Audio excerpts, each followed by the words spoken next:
오늘도 일상의 기적을 경험하는 귀한 은혜가 있기를 원합니다. 먼저 말씀을 봅니다. 한 절만 보겠습니다. 빌립보서 1장 29절 한 절입니다. 빌립보서 1장 29절 한 절 말씀을 보겠습니다. 다 같이 함께 세번역 성경으로 보겠습니다. 하나님께서는 여러분에게 그리스도를 위한 특권, 곧 그리스도를 믿는 것뿐만 아니라 또한 그리스도를 위하여 고난을 받는 특권도 주셨습니다. 아멘. 아멘. 일상의 기적을 정말 주목하며 살아보시기 바랍니다. 어떤 방법으로 우리 성도들을 매일 일상의 기적을 경험하며 살게 해드릴 수 있을까? 그래서 결단하는 시간, 나는 죽고 예수로 산다, 나는 정말 그렇게 고백하고 살겠다 결단하신 분들 신청을 받고 이번에 웹사이트를 만들었습니다. 그래서 여러분들이 그저 오늘 말씀만 듣고 끝나는 게 아니고 실제로 여러분의 삶 속에 아주 작은 일상의 기적들을 바라보려고 믿음으로 보시고, 그렇구나, 하나님이 내게도 하나님의 역사를 내 삶 속에 보여주시는구나. 그러면 그대로 아마 영성 일기, 예수동행 일기에 다 아마 쓰실 테니까 그 부분을 따서 그 게시판에도 함께 올려주시면, 그러면 여러분들이 아마 알게 될 겁니다. 하나님은 지금 이때에도 엄청나고 놀라우게 성도들 안에서 역사하시는구나. 여러분들이 다른 사람들은 어떻게 경험하는지를 잘 알 수 없잖아요, 그죠? 그런데 순종의 사람들이라는 게시판을 통해서 얼마나 많은 사람들이 지금 이 시대에 하나님의 살아계심을 경험하고 있는지를 보게 되실 겁니다. 일상의 기적이 있음을 믿고 그것을 바라보게 되면, 그러면 일상의 기적을 보는 눈이 확 열립니다. 전에는 전혀 기적과 같지 않았던 것들이 기적으로 눈이 뜨이게 됩니다. 믿음이 엄청나게 담대해지게 됩니다. 저도 일상의 기적을 경험하고 그리고 그것을 말씀으로 전하면서 제 안에 전과도 또 다른 믿음의 변화들을 경험합니다. 어떤 때는 제가 말을 하고도 내가 이렇게 말을 해도 되나 이런 생각이 들 정도로 제 안에 굉장한 담대함이 생기는 것을 경험합니다. 그러니까 또 하나님의 역사를 더 보게도 됩니다. 전혀 기적일 수 없는 일들조차도 기적이구나, 이런 깨달음이 오게도 되니까 참 놀라운 거죠. 오늘 여러분과 함께 나누려고 하는 말씀이 사실 그와 같은 겁니다. 전혀 기적일 수 없는 게 그것조차도 기적이 되어버리는 역사가 십자가의 복음, 우리와 함께 계시는 예수 그리스도 안에서 우리 안에 일어나는 것입니다. 오늘 우리가 하나님의 자녀라고 하면 분명한 증거가 있는데, 그 증거 중에 하나가 고난도 축복이라고 여겨지는 것이라 하는 말씀을 읽었습니다. 그리스도를 위하여 고난당하는 것을 특권이라고 믿어지는, 하나님의 자녀인지 아닌지를 구분하는 중요한 기준입니다. 그리스도를 위한 고난이 특권이라고, 축복이라고 믿어지는가? 사실 고난을 축복이라고 생각할 사람이 누가 있겠습니까? 정상적인 사고를 가진 사람이라면. 그렇기 때문에 고난도 축복이라고 믿어지면 기적이 일어난 거죠. 그죠? 무슨 정신과 치료를 받아야 될 그런 사람도 아닌데, 그런데 고난이 축복이라고 믿어지면 바로 이런 일들이 일어나는 겁니다. 우리가 우리와 함께 계시는 예수님을 정말 알고 나면 우리 안에 기적을 바라보는 눈이 뜨이고, 그리고 정말 놀라운 기적이 실제로 일어나게 되는데, 죽은 사람이 살아나는 이런 기적만 기적이 아니고 고난이 축복이구나, 이렇게 믿어지는 역사가 정말 얼마나 놀라운 일인가 하는 거예요. 오늘 이 밤에 여러분 안에 그런 역사가 있게 되기를 축복합니다. 여러분, 우리 대한민국 국민에게는 권리가 있고 의무가 있습니다. 시민권이라고 그러죠. 대한민국 시민권. 우리는 그냥 이 나라에 오래 계속 살았기 때문에 대한민국 시민권이 얼마나 큰 건가를 잘 알기 어렵지만, 한국에 와 있는 외국인 노동자들을 보면 대한민국 시민권이라는 게 엄청나다는 걸 알 수가 있죠. 여러분은 시민권을 가지고 있으니까 지금 대한민국 안에서 누리는 게 참 많은 겁니다. 그런데 대한민국 시민이 될 때는 권리만 있는 게 아니고 의무도 있습니다. 뭐 납세의 의무, 교육의 의무, 근로의 의무, 그리고 국방의 의무, 이런 의무도 감당해야 하는 거예요. 시민이라면. 사실 우리가 일본이나 중국이나 가까운 나라지만 그 나라가 위기에 처해졌다. 내가 그 나라를 위해서 목숨을 걸고 가서 싸울 의무는 없는 거죠. 국방의 의무는 우리나라가 위기가 처해졌을 때 우리가 정말 목숨을 걸고 나라를 지키기 위해서 전선에도 나가야 하는 거죠. 그래서 군 복무도 하는 거죠. 그런데 이 의무가 또 하나의 특권인 것입니다. 여러분, 대한민국 군인이 되고 싶은 외국인 노동자가 왜 없겠어요? 그죠? 뭐 시켜만 주면 나도 대한민국 군인이 되고 싶습니다. 이럴 사람도 있을 수 있죠. 그런데 허락이 안 됩니다. 대한민국 시민권자가 아니면 그러면 군인이 될 수가 없어요. 그러니까 국방의 의무를 감당하는 것조차도 대한민국 국민의 특권인 거죠. 나라에 세금 바치는 것 때문에 많이 힘들어하고 하지만 사실 세금 바치는 것도 따지고 보면 특권인 것입니다. 우리나라를 위해서 내가 세금을 바쳐서 이 나라가 이렇게 정상적으로 유지되어질 수 있도록 하는 것은 대단히 자랑스러운 거죠. 사실 세금 많이 바치는 것은 애국하는 거죠. 혹시 여러분 세금 많이 나오신 분들 생각을 바꾸셔서 애국자다 이렇게 생각하시면 됩니다. 왜 나는 이렇게 세금을 많이 바쳐야 돼? 물론 뭐 잘못된 어떤 세금이 부과된 것은 바로 잡아야 하지만 많이 내야 될 세금은 오히려 자랑스러운 것일 수도 있는 거죠. 생각이 거기다 초점 맞추면 그러면 다른 나라 사람은 우리나라에다가 뭐 국민처럼 그렇게 세금을 내야 될 필요가 없지만 세금을 내는 것 자체는 나라를 사랑하는 마음으로 보면 굉장히 떳떳한 거죠. 손기정 선생은 참 귀한 믿음의 사람입니다. 그분이 은퇴하시고 그리고 국가에서 어떤 보훈 훈장을 받게 되는 일이 있어서 상금이 나왔다 그래요. 그래서 늘 세무를 도와주는 세무사에게 집사님에게 찾아와서 자기가 세금을 얼마를 내야 될지를 좀 알아봐 달라. 그랬더니 그 집사님이 이제 손기정 선생님 같이 이렇게 고령이시고 또 이런 형태의 상금을 받으신 경우에는 세금을 아주 적게 내셔도 됩니다. 근데 그 말을 듣고 굉장히 섭섭하게 생각하더라고요. 그러니까 내가 세금을 많이 내고 싶은데 왜 세금을 적게 내라고 하느냐. 정말 나라를 사랑하시는 분은 이런 마음이시구나. 세금을, 그러니까 그분은 일제시대를 겪고, 그죠? 일장기를 달고 마라톤 대회 올림픽에 나가서 금메달을 땄는데 사실 일장기를 달고 금메달을 딴 게 본인에게는 그렇게 마음이 아팠고 그런 시절을 겪었던 사람입니다. 나라 잃어버린 세월을 겪어본 사람. 그런 사람은 납세도 특권인 거예요. 세금을 낼 수 있다는 게 얼마나 감사한지 이런 생각이 드는 거죠. 하나님의 나라도 마찬가지입니다. 하나님의 나라도 사람이 딱 갈라집니다. 고난, 그리스도를 위해서 고난을 당한, 하나님의 나라를 위해서 고난을 당하는 일 앞에서 어떤 사람은 그건 너무 힘들어, 나는 못하겠어, 순교하랄까 봐 순종하겠다는 말도 못하고 이런 분도 있는 거고요. 고난이 축복이구나, 고난이 특권이구나, 내가 그리스도를 위해서 고난 당하는 거 보니 내가 하나님 나라 백성이구나, 이야 너무 감사하다, 그런 사람이 있는 거예요.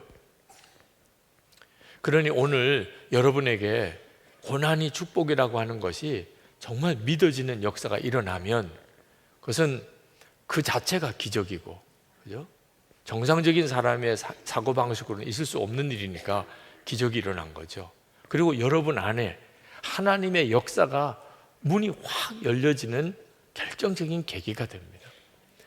살아계신 하나님을 믿으면서도 살아계신 하나님의 역사를 경험하지 못하는 중요한 이유가 내가 하나님의 말씀 중에 순종이 안 되는, 믿어지지도 않고 순종이 안 되는 부분이 있기 때문에, 그러니까 하나님의 말씀을 제대로 온전히 순종 안 하는 부분이 있는 사람에게는 하나님의 역사가 나타나는데 딱 장애물이 됩니다.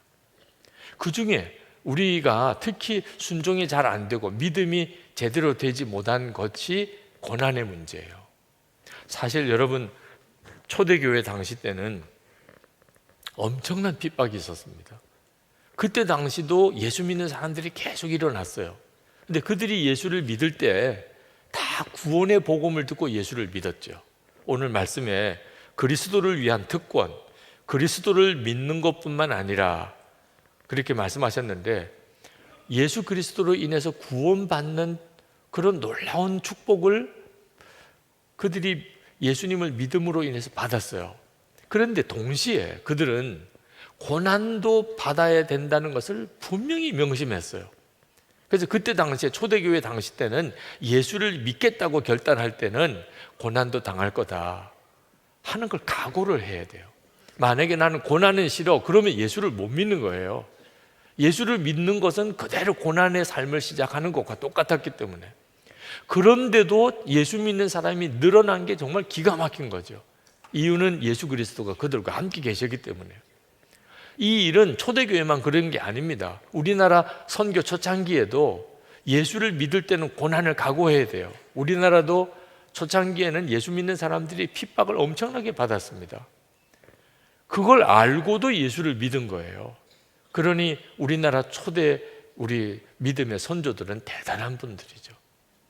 그분들의 그 고난을 각오하는 믿음에 우리가 유산을 받은 거예요. 그러니까 이만큼 교회가 세워졌고 우리가 이렇게 예수 믿기가 쉬운 거가 된 거죠.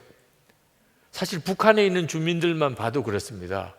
그들 중에 예수 믿는 사람이 얼마나 되는지 알 수가 없지만 분명히 있다고 그래요. 예수 믿는 사람이 여전히 있다. 근데 그들은 어떤 마음일까요? 예수를 믿으면 구원을 받는다, 그런 믿음이 있겠죠. 동시에 고난도 당한다, 각오가 돼야 그래도 예수를 믿는 거죠. 그죠? 그런데 우리나라 교인들 중에는 고난도 당한다는 믿음을 갖는 분들이 의외로 그렇게 많지 않습니다. 왜 예수를 믿습니까? 구원도 받고 또 축복도 받으니까. 하나님은 축복의 하나님, 사랑의 하나님, 능력의 하나님.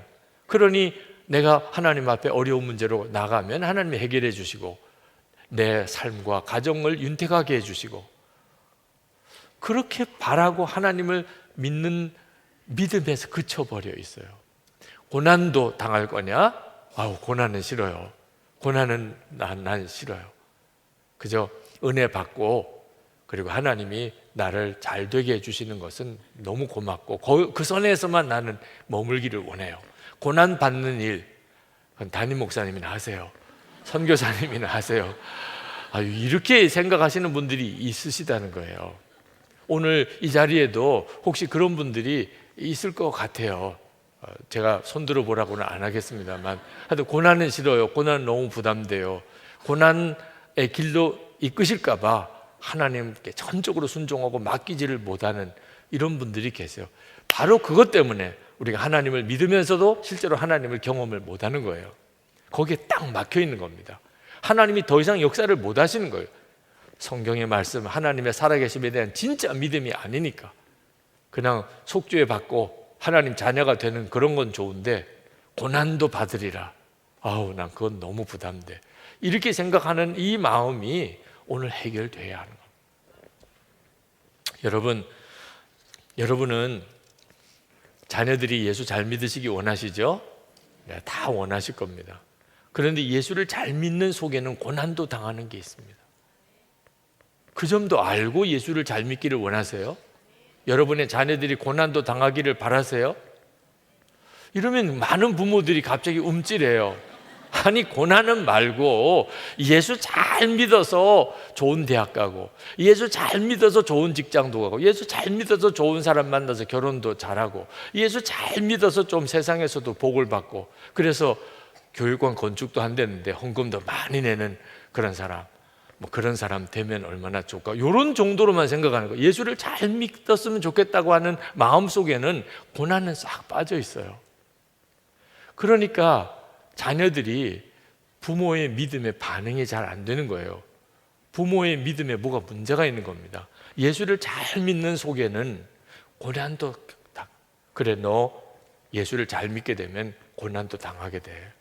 우리나라가 예수 믿는다고 핍박받는 그런 나라는 아니지만 그래도 이 세상은 바벨론 세상이고, 그리고 어떤 정권에 따라서 반기독교적인 정서를 가지고 있는 그런 정권도 계속 일어나게 되죠. 그럴 때 예수를 믿는다고 할 때 손해 각오해야 되고, 무시당하는 것도 각오해야 되고, 너 그렇게라도 해서 진짜 예수를 잘 믿어야 돼. 이런 생각까지 완전히 답을 가지고 그렇게 자녀들이 예수 잘 믿게 되기를 우리가 정말 원한다면, 그러면 하나님이 역사하세요. 아니, 목사님도 딸이 둘이 있대는데 그러면 목사님 두 딸 다 고난 당하기를 목사님 원하십니까? 제가 이 설교를 하면서 쟁쟁 귀에 막 들려오더라고요. 설교 듣는 분들이 막 마음으로 그런 말을 할 거다. 저도 사실 저희 두 딸이 고난을 당하는 것에 대해서 어떻게 아버지가 그것을 좋게 생각하겠어요? 그죠? 할 수 있으면 우리 딸들 고난 안 당했으면 좋겠다, 그런 마음도 있지요. 그렇지만 고난이 힘들지만 그것이 유익해서 절대로 고난을 두려워하지 마라. 무서워서 피하지 말고, 싫어서 외면하지 말고. 그러면 더 이상 하나님은 역사를 안 하시니까. 하나님을 믿습니다. 하나님 사랑합니다. 하나님의 능력을 의지합니다. 아무리 그래도 고난이 특권인 줄로까지 믿어지지 않으면 거기서 하나님은 더 이상 경험이 안 되니까. 저는 저희 아버님이 목사이신데 고생을 많이 하시는 것을 어려서부터 보았어요. 저희 어머님은 결국은 일찍 돌아가셨습니다. 고생을 하시다가. 그런데 아버지는 저를 목사가 되라는 거예요. 참 이해가 안 되더라고요. 네. 그러면서도 오히려 제 마음속에 여기에 뭐가 있구나. 그냥은 목사 되라고 할 리가 없는 문제. 당신도 힘들고 어머님도 그렇게 돌아가시고 이런 처지인데 저보고 목사가 되라고 할 때는 여기에 뭔가 내가 지금은 경험하지 못하는 그런 하나님의 역사 세계가 있구나. 그래서 제가 마음을 정하고 목회자의 길을 간 거죠. 그때는 뭐 고난의 비밀이고 축복이고 하는 것을 다 알지 못했고, 목사가 되는 게 무조건 싫기만 했었지만, 그래도 그 순종의 길이 지금 저를 여기까지 있게 한 거죠. 만약에 나는 싫어, 고난당하는 거 싫어, 나 어려움 겪는 거 싫어, 나 아버지처럼 되기 싫어, 그랬다면 지금의 제가 있을 수가 없는 거죠. 고난의 축복을 믿지 못하면 하나님은 더 이상 역사를 못하세요. 인천에 부평감리교회라고 우리 큰 감리교회가 있는데, 그 교회 가서 주보를 펼쳐보니까 그 기도 제목 첫 번째, 교회 기도 제목이 쭉 주보 뒤에 실려 있는데, 첫 번째 기도 제목이 순교자를 배출하는 교회가 되게 해 주옵소서. 순교자를 배출하게 하소서. 그런 기도 제목이더라고요. 좋은 교인들이 1번 기도 제목, 순교자를 배출하게 해달라는 기도 제목도 생전 처음 봤어요. 순교할까 봐 순종 안 하는 교인들은 많이 봤는데, 순교자를 배출하게 해달라, 그것도 기도 제목 중에 1번으로 올라와요. 야, 대단한 교회구나. 하나님을 믿어도 똑같이 믿는 게 아니구나. 어디는 순교할까 봐 걱정하고, 어디는 순교자가 배출되게 해달라고 기도하고. 그 교회 선교사님들은 진짜 무섭겠구나. 온 교인들이 그날 순교자를 배출하게 해달라고 기도하고 있으니 얼마나 정말 아슬아슬하게 지낼까, 이런 생각도 들더라고요. 저 자신의 믿음이 그 정도밖에 안 된 거죠. 그 제목을 보고 그렇게 느껴졌으니, 사실 그 제목을 보고 할렐루야, 여기도 나하고 똑같은 믿음이 있구나 이래야 되는데, 그때는 정말 그런 기도 제목이 어떻게 교회의 공적인 기도 제목으로 올라오나, 이런 생각도 했었어요. 괜히 그 교회가 그렇게 부흥되고 하나님이 역사하시는 교회가 된 게 아니더라고요. 고난도 축복이다. 이게 성경적인 믿음이고 정상적인 믿음이고 하나님이 역사하실 수 있는 믿음. 이런 믿음이 전혀 안 된 사람이 그런 믿음으로 바뀌는 게 기적인 거죠. 정말 그렇죠. 다음 주일에 성령 집회 때 오실 강사님 저 아닙니다. 다음 주일에는 전 일본에 가 있게 됩니다. 금요일에. 그래서 안 오실 거죠 또. 제가 미리 말씀드립니다. 또 오셔가지고 또 배신당했다 이렇게 하지 마시고, 다음 주일에는 여기 오시는 선교사님은 참 대단한 분이에요. 그분의 실명을 제가 알려드리기는 좀 곤란한 그런 보안상에 있는 나라에 계신 분인데, 한 가지 그냥 그분에 대해서 소개해드리면 김용희 선교사님의 큰아들이에요. 그분이 다음 주에 오셔서 말씀을 전해주시게 될 겁니다. 하나님이 정말 어떻게 그분의 삶 속에 역사하시고 일하셨는지를 아마 여러분들과 같이 나눌 거예요. 다음 주에는 안 오시면 좀 억울한 게 영상으로 안 나갑니다. 보안 때문에 설교 영상을 교회 게시판에 올리지 못합니다. 오신 분들만 그냥 들으시고 은혜를 받으시게 될 거예요. 안 오셔도 돼요, 그냥. 네. 정말 지혜로우신 분들은 오셔서 그분을 위해서도 기도해 주시고 은혜도 받으시게 되기를 바랍니다. 근데 그 김용혜 선교사님 큰아들이 선교사로 훈련을 받기 위해서 아주 어린 청년일 때 아프리카 오지로 아버지 김용혜 선교사님이 보냈어요. 거기서 너는 선교사 훈련을 받으라. 그런데 한 번은 아버지가 찾아오셨더래요. 자기가 그 아프리카 오지에서 거기서 지내는데 자기를 보더니 너무너무 마음이 아파하시더래요. 너무 고생한다는 것 때문에 아버지 마음이죠.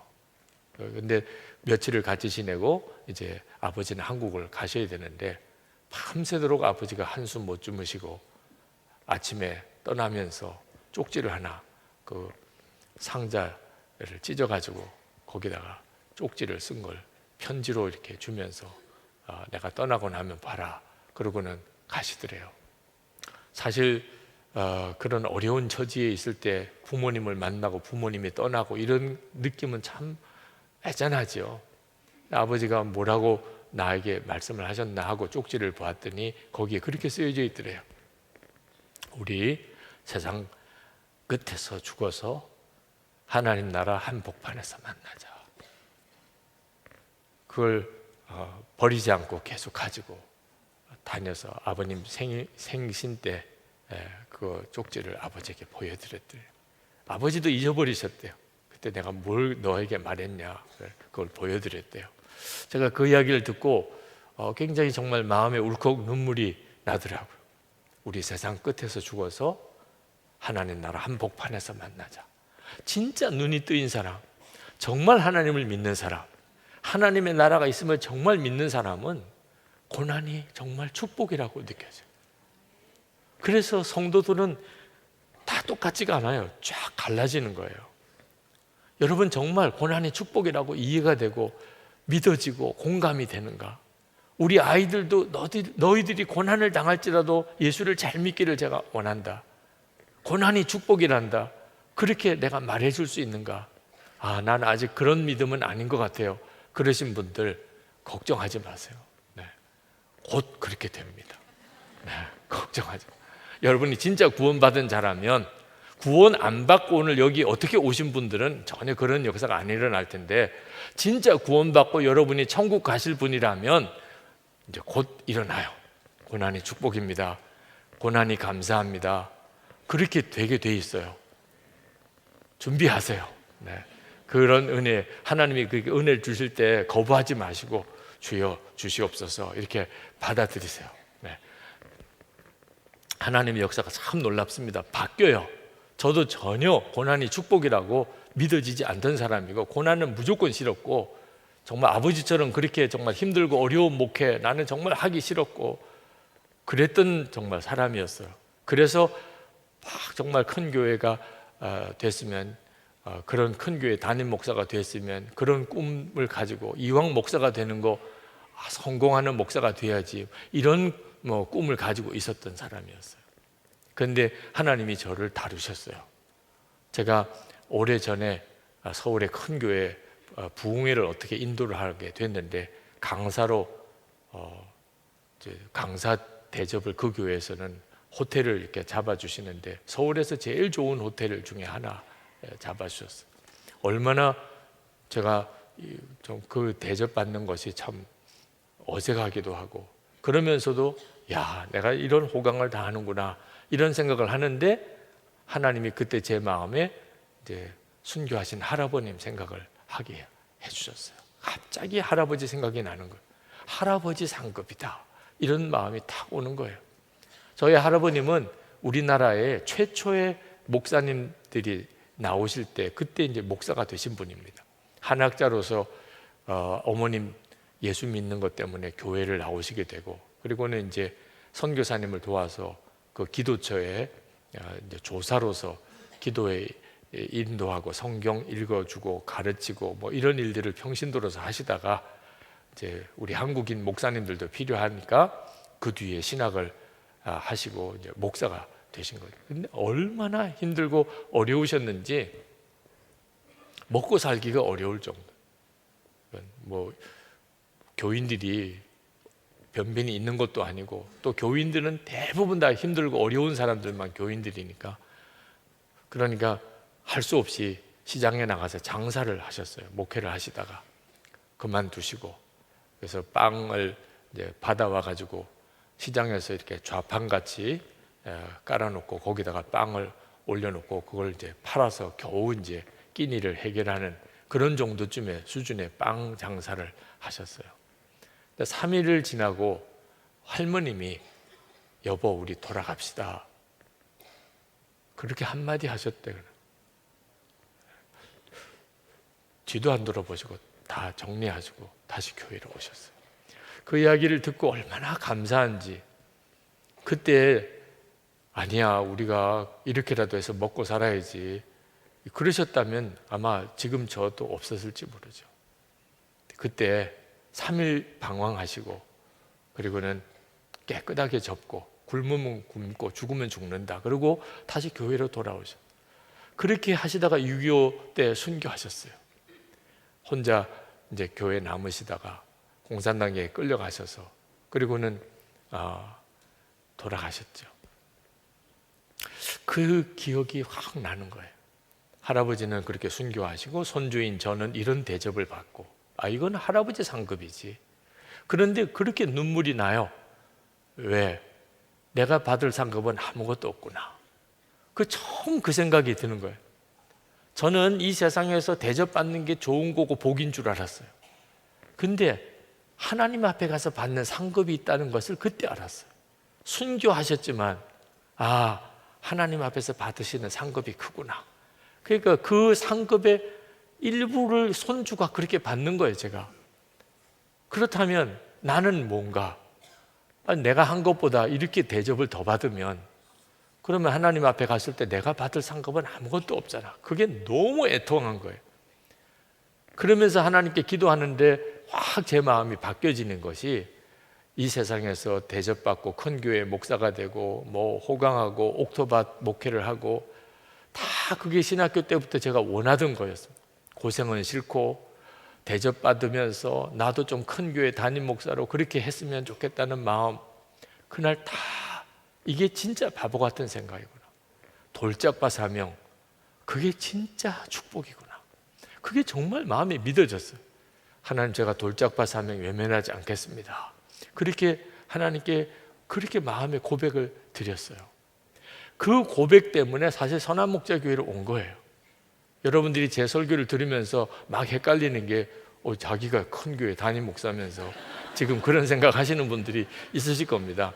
그건 16년 전을 몰라서 그런 거예요. 16년 전 제가 이 교회 담임자로 청빙받아 올 때, 그때 교회 형편과 처지를 정말 몰랐기 때문에 그러실 거예요. 정말 그때는 여러분들이 앉으신 이런 분위기의 이 예배당은 상상도 못할 정도. 그런데도 가야 되는, 그때 하나님이 저를 이곳에 오게 하시는 거라고 분별하게 된 기준이 뭐냐면, 힘들다고 안 갈 거냐. 여기 교회에서 청빙을 왔는데 지난 교회에서는 참 행복하게 목회를 막 잘하고 있을 때예요. 그때 당시에 그 교회와 이 교회는 교세가 주일 출석 인원으로만 따지면 한 반 정도밖에 안 돼요. 그런데다가 빚은 또 얼마나 많은지 저는 상상도 안 되는 빚을 지고 또 예배당 공사까지 다 마무리도 안 된 상태예요. 와야 되나? 그런데 돌짝파 사명을 외면하지 않겠다고 했으니, 그렇게 하나님께 드렸던 기도, 더 좋은 데서 오라 그러면 안 가겠지만 어려운 데서 오라 그러니, 그래서 그 전에 있는 교회에다가 그렇게 말씀을 드렸어요. 어려운 형편이니까 가야 될 수밖에 없겠습니다. 그랬더니 그 교회에서 교인들이 최종적으로 허락해 주는 조건이 우리 교회가 어려우면 오시는 걸로 하세요. 그래서 그렇게 하기로 하고, 근데 그 교회는 안 어려워졌어요. 그래서 더 이상 제가 갈 이유가 없어진 거죠. 저로서도 지금 선한목자 교회에 이 교회 이만큼의 부흥과 교회 규모는 참 저로서 잘 설명이 안 되는 일이에요. 단 하나, 예수 동행 운동을 펼치라고 하나님이 이렇게 교회를 주셨구나, 그 정도 하나는 분명한 것 같아요. 예수 동행 운동을 펼치라. 계속해서 다른 교회 수많은 성도들, 그리고 해외에 있는 많은 교회들에게 예수님과 친밀히 동행해야 한다 하는 것에 대해서 전하게 하시기 위해서 지금 이렇게 교회를 하나님이 세우셨다고 생각은 듭니다. 하여튼 분명한 것은 고난이 축복이고 그것이 사는 길이고, 그 점에 대해서 마음이 분명하게 믿어지고 그렇게 순종이 되는 사람이 되어야 하나님이 여러분을 살리세요. 여러분을 진짜 인도하시는 길로 인도하실 수 있어요. 그렇지 않으면 하나님이 주시는 축복의 기회를 다 놓치게 돼요. 여러분을 위해서 주신 길인데 일단 겉으로는 고난의 길 같아요. 못 가는 거예요. 고생하면 나는 싫어, 가난한 거 싫어, 나는 뭐 대접받고 싶어, 칭찬받고만 살고 싶어. 그러면 방황하게 됩니다. 하나님도 어떻게 못 하시는 거죠. 여러분, 고난이 특권인 것을 고백하지 못하면 아직도 복음을 온전히 아는 사람이 아니에요. 예수 믿으면 고난이 없어지냐? 천만에요. 없던 고난도 생겨요, 예수 믿으면. 근데 한 가지, 어떤 고난도 이길 힘을 주시는 거예요. 이사야 40장 29절부터 보면, 피곤한 자에게는 능력을 주시며 무능한 자에게는 힘을 더하시나니 소년이라도 피곤하며 곤비하며 장정이라도 넘어지며 자빠지되 오직 여호와를 앙망하는 자는 새 힘을 얻으리니 독수리의 날개침에 올라간 같을 것이요 다른 박질을 하여도 곤비치 아니하겠고 걸어가도 피곤치 아니하리로다. 그러니 여러분, 고난이 생기면 왜 이런 고난을 내게 주십니까? 라고 하면 안 돼요. 그냥 무조건 믿음으로 감사해야 돼요. 이 고난이 아니면 내게 주실 수 없는 은혜가 있었어요. 그래서 주신 거예요. 하나님이 고난을 허락하신 거예요. 허락하지 않으면 내게 고난이 오지도 않아요. 나를 어떻게 구원하셨는데, 십자가 통해서 당신의 독생자를 죽여가면서까지 나를 구원해 주신 하나님인데 내게 누가 고난을 줄 수 있어요? 마귀가 준다고요? 하나님이 허락지 않으면 우리에게 주어지지도 않아요. 그런데 하나님이 내게 고난을 주셨다. 유익하니까 아주. 지금은 다 알 수 없으니 우리가 다 알 수가 없지요. 그러나 한 가지 아는 것은 이것이 나에게 유익할 거다. 중국 교회에 지금 핍박이 일어나고 있는데 중국 교회 지도자들은 이것은 중국 교회를 위해 유익합니다. 하나님이 허락지 않으면 누구도 교회를 핍박할 수가 없고 고난을 줄 수가 없는데 허락하신 거 보면 중국 교회에 유익합니다. 중국 교회가 어느덧 너무 교만해지고 너무 풍요에 그냥 눈이 멀어 있고, 그래서 옛날의 기도의 열정을 잃어버리고 그리고 순수함도 잃어버리고, 그런데 하나님이 이런 고난을 통해서 중국 교회를 정결하게 하시고 또 새롭게 세워 가신다고 그렇게 고백하시더라. 그분들은 1945년부터 중국이 문화혁명으로 엄청난 고난을 당했던 시절을 거쳐오신 끝자락에 계신 분들, 경험을 하셨던 거예요. 고난이, 무서운 고난이 왔지만 그 고난이 중국 교회를 없앤 게 아니고 중국 교회를 더 뜨겁게 일으켜 세웠던 것을 경험했거든요. 그러니까 이제는 고난이 더 이상 두렵지가 않은 겁니다. 유익하다, 이 고난은 우리에게 유익하다, 그렇게 고백하게 된 겁니다. 미국 육군 사관학교 졸업생들 해마다 이제 자기가 지원하는 곳, 지망 하는 곳을 써내는데 거의 대다수가 전쟁이 일어나고 있는 지역에 나를 보내달라 그렇게 지망을 한대요. 최고의 미국의 육군사관학교면 사실 전 세계 최고의 무기체계 전략을 다 배우는 정말 탁월한 그런 군인들을 양성한 거죠. 그렇게 훈련을 받았으면 그것을 활용해 봐야 되죠. 그러니까 전쟁터가 그걸 활용하는 거죠. 군인들에게 있어서는. 그러니까 전 세계에 전쟁이 일어나고 있는 지역에 나를 보내주세요. 그게 제일 많은 지원자라는. 그렇지 않으면 이거 왜 배웠냐? 도대체 이거 써보지 않을 거면 도대체 이 엄청난 무기 체제와 전략을 왜 배웠냐?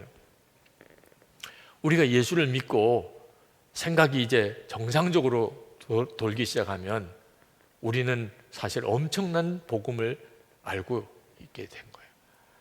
속죄의 복음뿐만 아니고 내 안에 오신 그리스도, 만왕의 왕이신 예수님을 마음에 모시고 사는 성도가 되었어요. 자, 그렇다면 세상에 사실 무서울 게 겁날 게 없는 거죠. 그렇죠?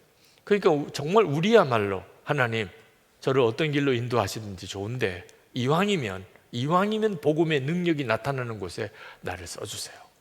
그러니까 여러분 지금 현재 여러분이 겪고 있는 모든 문제들은 사실 믿음으로 보면 여러분들에게 있어서 엄청난 유익을 주는 간증거리가 될 것들인 거죠. 믿음으로 보면. 그러니까 고난이 축복이구나 라고 믿어지는 거예요. 사실 풍요하고 여유로운 삶을 사는 것은 참 좋아 보여도 제 경험에 비추어 보면 오히려 믿음을 다 잃어버리게 만들어요.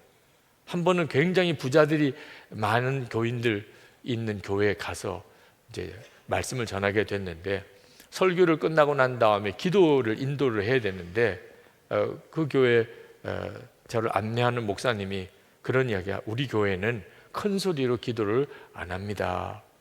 목사님 괜히 통성기도할 때 큰 소리로 이렇게 기도를 인도하지 말아달라 그런 말씀을 듣고는 나는 그 교회가 좋은 교회인 줄 알고 부자 많은 교회가 좋은 교회인 줄 알았는데 가보니까 아니구나. 큰 소리로 기도하는 게 우리 교회 전통 아닙니다. 그건 부유하다고 하는 것 자체가 얼마나 우리의 신앙을 약하게 만드는가를 알 수가 있어요. 사실 악소리가 날 만큼 기도할 제목이 많잖아요. 오늘도 우리가 합심 기도를 했는데 다 하나같이 정말 하나님 앞에 정말 부르짖어서 기도해야 될 제목들이잖아요. 그런 기도 제목들이 수도 없이 널려 있는데 우리는 큰 소리로 기도 안 하는 교회입니다. 우리 교회는 뭐가 문제가 생긴 거죠. 형편이 좋은 게 꼭 그 사람에게 유익한 것만은 아니라는 걸 알았어요. 여러분, 우리가 20대 자살률이 참 높은 것 때문에 걱정을 하는데 사실은 형편이 좋아져서 일어난 현상입니다. 여기도 뭐 저보다도 더 연세가 많으신 분들이 많지만 제가 어린 시절 1950년대, 60년대 그 시절에는 정말 힘들고 어려웠거든요. 먹고 살기도 어렵고 공부하기도 힘들었어요. 그런데 애는 또 왜 그렇게 많이 낳았는지 저희 어머님 13형제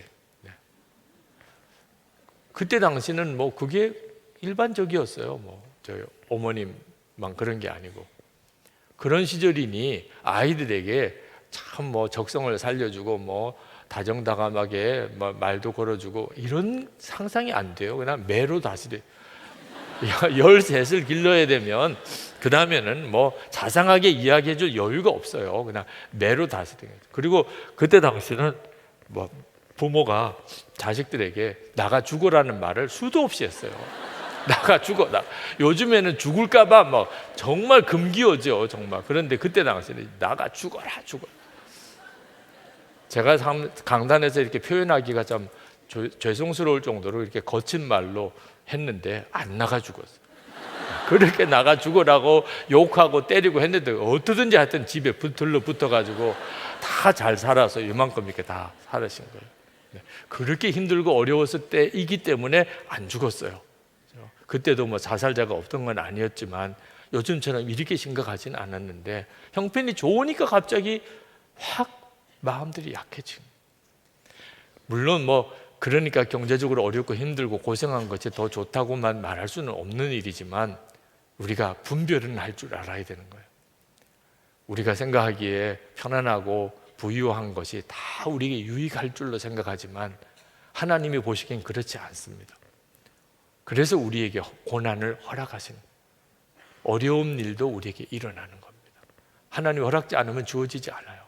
그러니까 우리가 그냥 믿음으로 하나님 감사합니다. 이런 고난이 내게 있음을 감사합니다. 나에게 또 무슨 유익을 주시려고 하십니까? 그렇게 고백하고 또 고백하고 감사하고 나가면, 그러면 비로소 은혜의 문이 확 열립니다. 그 고난이 다 우리에게 크게 유익하게 돼요. 여러분, 고난을 당했을 때 절대로 피해서 도망가면 안 됩니다. 반드시 이겨내야 돼요. 이겨내야 합니다. 제가 군 훈련을 미련하게 6년 동안이나 3년 훈련받고 3년 복무하고, 딴 사람은 3년만 하면 끝나는 걸 저는 6년을 해서 군을 마쳤어요. 두 번째 해 훈련소에 들어갔을 때 정말 너무너무 기가 막히더라고요. 나는 왜 이렇게 정말 운도 없고 하나님 나를 왜 이렇게 내버려 두시나. 두 번씩이나 군 훈련소에 들어가서 훈련받는 게 너무 속상하더라고요. 근데 그 고생을 또 하고 제대로 인관이라도 됐으면 좋겠는데 또 퇴교 조치가 되는 거예요. 몸이 안 좋으니까 훈련을 다 못 따라 하니까, 그런 줄 뻔히 알면 빨리 조기 퇴교를 시키든지, 데리고 있으면서 고생은 다 시켜놓고 그리고는 마지막에 수료 점수가 안 된다고 퇴교하는 거예요. 그래서 일주일 전에 퇴교됐어요. 수료 일주일 전에. 그때 그 심사하는 육군 대령이신 분이 그런 이야기를 하더라고요. 목사님은 그냥 전역 하셔도 됩니다. 신체 검사 받으면 그냥 병역 면제가 될 겁니다. 근데 그때 이상한 마음이 들어요. 아닙니다. 저는 다시 와서 인관할 겁니다. 이상하게 오기 같은 생각이 들어요. 이렇게까지 하신 이유가 있지 않겠냐. 이번에도 인관을 못하고 나가긴 하지만 하나님이 나를 반드시 군목으로 세우시려는 모양이다. 그래서 저는 반드시 군목을 하겠습니다. 그렇게 이제 말씀을 드리고, 그리고 저는 다시 돌아왔죠. 그 다음에 또 이제 소집이 돼서 또 훈련을 받았습니다. 그리고 결국 인관을 했어요. 그리고 3년 동안 복무를 잘 마치고, 그리고 제대도 했죠. 지금 생각해 보면 참 힘들고 어려웠던 군 기간이었지만 그걸 견뎌냈다는 거, 그 고난을 끝까지 통과했다는 거, 피하지 않고 도망가지 않았던 게 얼마나 다행인지. 물론 뭐 남은 3년 할 걸 6년까지 했으니 참 자랑할 것도 아니고 부끄럽기가 짝이 없는 일이긴 해도, 그래도 그 과정을 중간에 낙오하지 않고 끝까지 마쳤기 때문에 그 다음에 어지간한 어려운 일이 생겨도 두려움이 없어지더라고요. 한번 호되게 한번 훈련을 받고 나니까 그 다음에는 뭐 어지간한 일은 끝까지 견뎌낼 수 있게 되더라고요. 그게 얼마나 큰 유익인지요. 그러니 여러분, 절대로 피하면 안 돼요. 피하면 없어지는 게 아닙니다. 고난을 피하고 힘들어서 피하고 어려워서 피하고, 그러면 끝까지 따라가요. 그 연단은. 네, 하나님, 제가 감사함으로 이기겠습니다. 감사함에 받겠습니다. 나는 죽고 예수로 사는데 무엇이 내가 걱정입니까? 주님의 역사만 더 드러나기 원합니다. 여러분들이 그렇게 고백하고 나가면 반드시 하나님이 여러분의 삶을 통해서 하나님의 일을 이루어내십니다. 사도 바울은 삼층천을 보고 그리고 내려와서 그는 정말 고난의 길을 갔어요. 하나님의 나라를 보고 나니까 이 땅에서 고난당하는 것은 정말 특권이라고 생각했던, 그래서 이렇게 고백을 했던 겁니다. 여러분들도 하나님의 나라에 눈이 열리기를 기도해야지, 편안한 삶을 살게 해주세요, 고생 안 하게 해주세요, 이렇게 기도하면 하나님이 응답하실 수도 없어요. 하나님, 제게 고난도 두려워하지 않을 그 은혜의 눈을 열어주세요. 하나님의 나라의 눈을 사도 바울에게 열어주신 것처럼 내게도 열어주시고, 주 예수님과 동행하는 그 은혜의 삶을 매일 살아가게 해주세요. 그래서 저도 주님, 어떤 고난도 두려워하지 않습니다. 고난을 오히려 감사할 수 있는 믿음으로 살게 해주세요. 여러분이 고난이 축복인 줄로 정말 믿게 되면, 그러면 여러분을 무너뜨릴 수 있는 시험은 없어집니다. 무엇이 여러분을 무너뜨리겠어요? 고난을 축복이라고 생각하는데 도대체 마귀가 뭘 가지고 여러분을 넘어뜨리겠어요? 마귀가 무슨 유혹으로 여러분을 넘어뜨리겠어요? 그걸 피하니까 온갖 시험이 오는 거예요.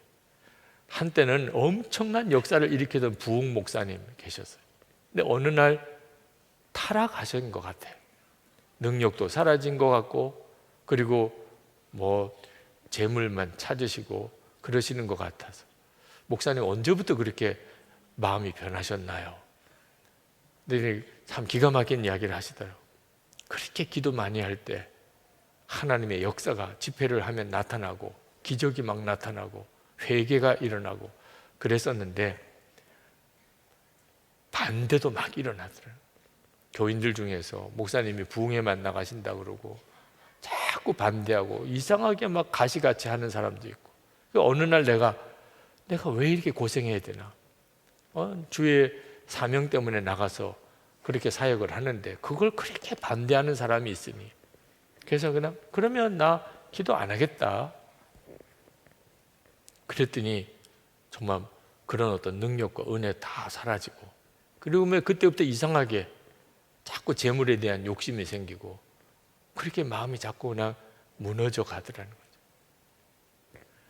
하나님의 은혜의 역사를 여러분이 끝까지 놓치지 않으려면 고난을 하나님이 주시는 축복이라고 생각하고, 모든 것을 이 세상에서 다 얻으려고 생각하지 말고, 진짜 중요한 거, 주님과 동행하는 그 삶 하나를 내가 얻을 수 있다면 나머지는 다 버려도 좋다.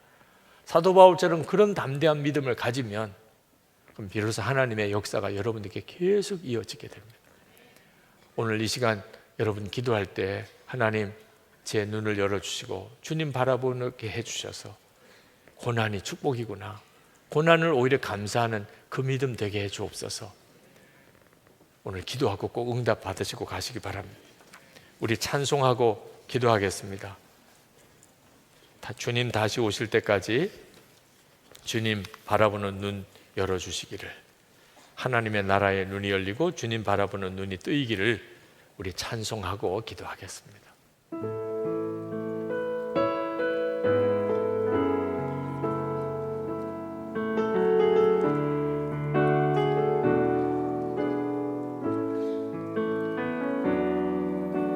주님 다시 오하는 주님,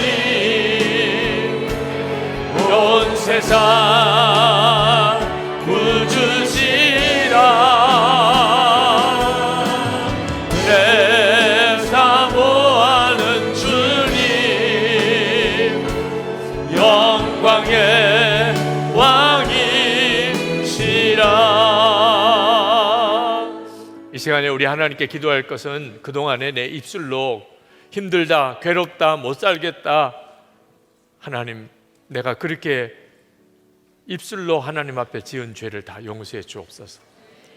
제단 숯불로 내 입술을 지져주시고 내 마음에 하나님 역사하셔서 절대로 하나님 힘들고 어려운 일 앞에서 탄식하고 원망하고 불신앙적인 말하지 않게 하시고, 오히려 감사합니다, 찬양합니다, 하나님 역사를 믿습니다, 하나님께서 나에게 유익을 주시려고 하신 줄 믿습니다, 믿음의 고백, 감사와 찬양을 하게 하여 주시옵소서.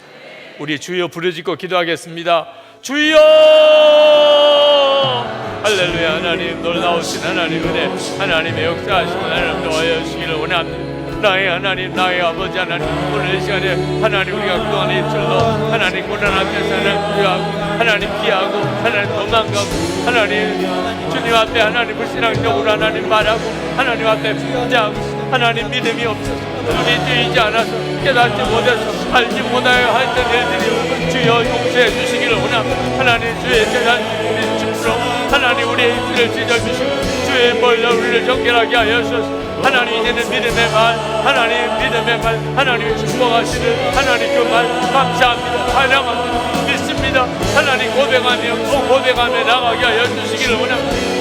우리의 마음과 생각이 바꿔지게 하시고 하나님이여 우리가 하나님 온전한 온전한 순종으로 그렇게 살게 하시기를 원합니다. 축복의 장애물 하나님께서 다 거둬주시기 원합니다. 하나님 은혜의 장벽 다 무너지게 되기를 원합니다. 놀라우신 하나님의 역사, 하나님 놀라운 은혜가 하나님 우리 가운데 일어나게 되기를 원합니다. 나의 주 나의 하나님, 나의 주 나의 하나님, 이가 은혜를 다하신 하나님, 역사하신 하나님, 주관하신 하나님, 오늘도 하나님 사랑하는 성도를 세우셔서 일으키소서. 하나님 건지소서. 하나님 역사를 온전히 허락하여 주소서. 주님 감사합니다. 오 주님 감사합니다.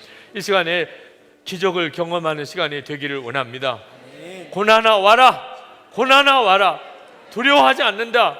하나님은 살아계시고 허락지 않는 고난은 주어지지도 않는다. 나는 고난을 두려워하지 않고 오히려 축복이라고 믿을 것이다. 여러분 안에 진심으로 믿음이 바꿔지는 역사가 일어나기를 기도하겠습니다. 겨우 참는 것도 아니고 두려워하는 것도 아니고 피해 도망가지도 않고 이제는 하나님을 정말 전적으로 의지하고 하나님 고난 앞에서도 내가 꺾어지지 아니하고 고난이 축복이라고 고백하는 믿음, 주여 그 기적의 역사가 일어나게 해 주시옵소서. 우리 주여 부르짖고 기도하겠습니다. 주여 할렐루야. 하나님 주시기를 원합니다. 은혜와 사랑이 많으신 하나님의 역사하시고 하나님의 놀라우신 은혜를 우리 가운데 하나님 도와주시고 하나님의 사로잡으시고 하나님 역사하시고 하나님 충만하시고 아버지 하나님의 놀라우시는 하나님의 놀라우신 역사를 우리 가운데 이루어 주시기를 원합니다. 믿고 하나님 간구함, 하나님 믿고 하나님 사모함, 갈망하고 하나님 사모함, 하나님의 능력의 손, 하나님 은혜의 손, 주의 권능의 손, 하나님을 온전히 사로잡아 주시기를 원합니다. 오늘도 하나님 주 앞에 나온 성도들 하나님의 역사하심을 온전히 허락하여 주소서. 주님의 일하심을 온전히 보게 하소서. 하나님의 계획하심을 온전히 체험하게 하여 주소서. 나의 주님 나의 하나님, 나의 주님 나의 하나님, 이 시간에 임하소서. 하나님 주님 이 시간에 임하소서. 하나님 이 시간에 임하 기도할 때 주의 성령이 온전히 임하소서. 주님 온전히 우리의 눈을 열어소서. 우리를 온전히 사로잡아소서. 하나님의 역사하심을 오늘 이 밤에 분명히 보게 하소서.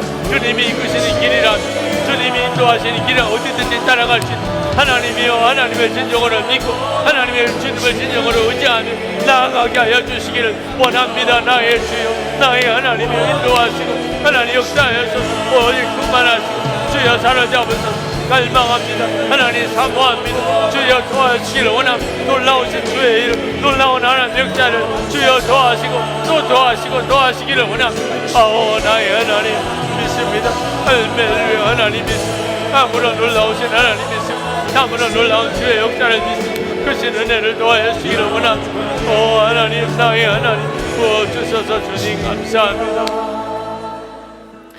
치유를 받으시고 안수기도 받으실 분들은 아랫단에 내려오셔서 안수 받으시기 바랍니다. 기도 제목을 쓰셔서 내려오시면 되겠습니다. 여러분 오늘 정말 주의 성령의 충만함을 받아 사도 바울처럼 삼승천을 바라보는 눈이 뜨이고 주 예수님을 보는 눈이 온전히 열려져서 하나님의 나라 소망의 눈이 활짝 열려지기를 원합니다. 생각이 완전히 바꿔지는 역사가 일어나기를 원합니다. 하나님이 역사할 수 있는 생각, 하나님이 복을 줄 수 있는 믿음으로 나아갈 수 있게 되기를 원합니다. 지금 현재 마음이 혼란스러운 분, 정말 믿어지지 않아서 답답하신 분, 오늘 역사하시는 주님을 정말 믿으시기 바랍니다. 강단에 올라오셔서 기도하실 분들은 그런 분들이 올라오시기 바랍니다. 여러분의 마음과 생각이 완전히 바꿔지기 원합니다. 정상적으로 믿어지게 되기를 원합니다. 하나님의 역사가 온전히 믿어지게 되기 원합니다. 영안이 온전히 열려지게 되기 원합니다. 하나님 그 역사가 내 마음의 심령에서 먼저 기적같이 일어나게 되기를 원합니다. 우리 주여 3번 부르짖고 기도하겠습니다. 주여 주여 주여 할렐루야. 놀라우신 하나님의 역사하시고 나의 하나님 감시하고 찬양합니다. 하나님의 능하신 손에 주의 공능의 손에 하나님 사로잡아 하나님 사랑하는 손